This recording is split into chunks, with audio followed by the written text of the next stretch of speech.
Hey everyone, this is Alisha Costanzo and welcome back to my channel. Today I'm going to be talking to you about my 22 before 2022 list.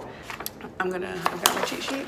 I'm gonna try to go through this real quick because I'm at work and I'm about to open. So let's get this done. So these are in no particular order, just so that we're clear. But number one is A Darker Shade of Magic by V.E. Schwab. I just recently read V.E. Schwab's work, Hattie LaRue, and her Ghost series. I don't really know what that one's called, sorry.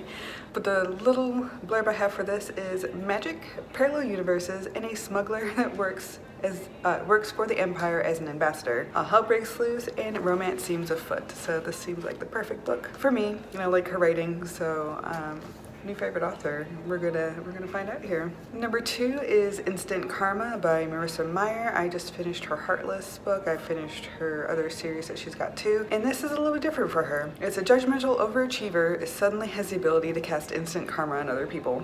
She takes advantage but can't seem to understand why her powers don't work on her lazy ass lab partner. She learns lessons on romance, the environment, and how virtues can be seen from altering perspectives. Number three is Incense and Sensibility by Sonali Dev. I've read the first two books in her Rajay series, and this is book number three, where we follow the brother Yash as he campaigns for a political position. He preaches about controlling his feelings, means he can control the world. Then an accident in one of his rallies severely injures one of his friends, and he has to rethink what he's been preaching. He feels like he's living a lie, and he's paired with the sister's best friend who is a stress management consultant or coach, and he rethinks how much he shouldered for his family and his community. Number four is The Beekeeper's Apprentice by Laurie R. King. I believe this one was suggested to me by a friend a long time ago, but this is a Holmes story, and he is retired. He takes on a pupil who is Mary Russell, and danger ensues. It sounds like my kind of book.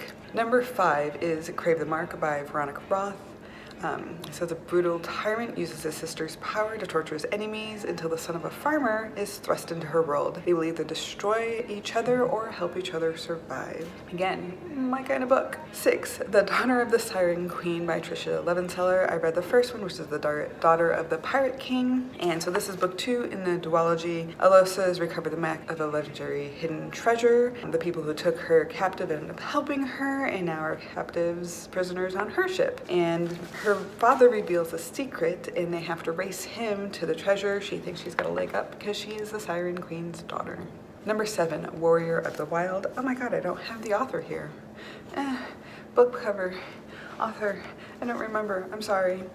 I didn't write it on my list because sometimes I'm an idiot. But this one is How Do You Kill a God? That sounds awesome. Training her whole life to be a warrior and lead her village, her coming of age trial is sabotaged. Love some sabotage. She fails and is banished to the wild that has monsters and beasts and etc. And she has to go and win back her honor by killing the god who claims tributes from the villages each year.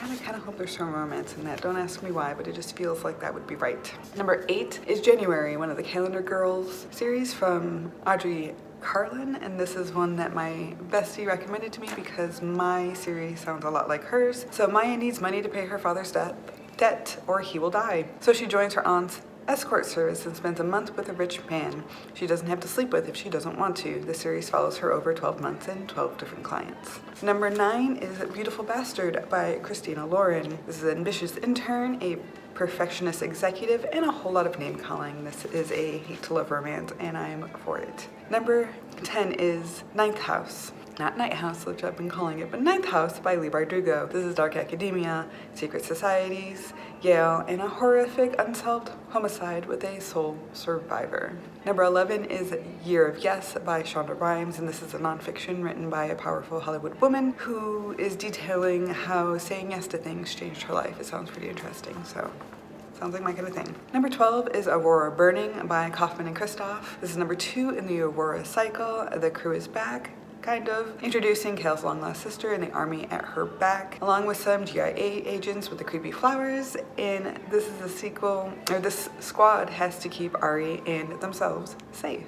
I know I'm gonna love it because I love the first book. I love all of his books so far. Number 13 is Know Why the Cage Bird Sings by Maya Angelou. This is another nonfiction. It's her autobiography and her debut memoir. She's abandoned, she's attacked, she's hurt, and she learns to rebuild her spirit and thrive. I am so I've been told I need to read her stuff for a long time, so I'm gonna read her stuff. Number 14 is Vespertine by Margaret Rogerson, one of my favorite authors. This is a new one for 2022, and it's the first series I've seen from her, which is so exciting. So this is where a young nun who cares for the dead so they don't rise hungry to eat flesh. Her coven is attacked by possessed soldiers, and only her power can save them. Number 15 is Empire of the Vampire by J. Kristoff. This is a new one for 2022. I think it came out in 2021. Anyways, it's new for me. That's what matters. This is book one in a new series by Kristoff, and it has vampires, a holy brotherhood, and one remaining silver saint who's been imprisoned by the monsters. He's forced to tell a story, one for the quest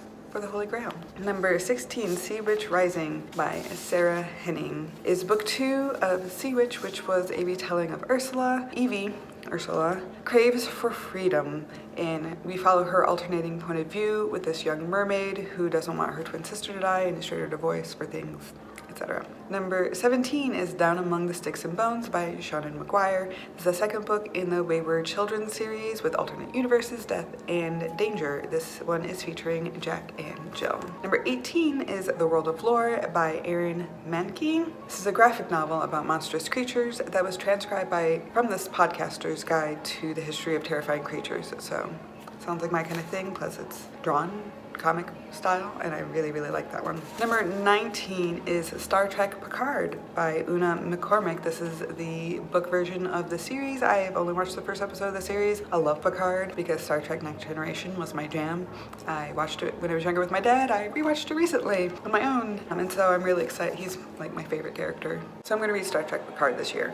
Super into this. So we're on number 20, which is The Chosen and the Beautiful by Niho, I think is how you say her name. I really don't know. I'm so sorry, honey. I'm so sorry. This is about an immigrant, a socialite, a magician. A young woman is raised in a wealthy home in the 1920s America, but she is also queer, Asian, adopted, and treated like an exotic attraction by her peers. Sounds interesting. Number 21 is Shadow and Bone by Leigh Bardugo. A nation surrounded by the shadow fold, a near impenetrable darkness with monsters who feast on human flesh.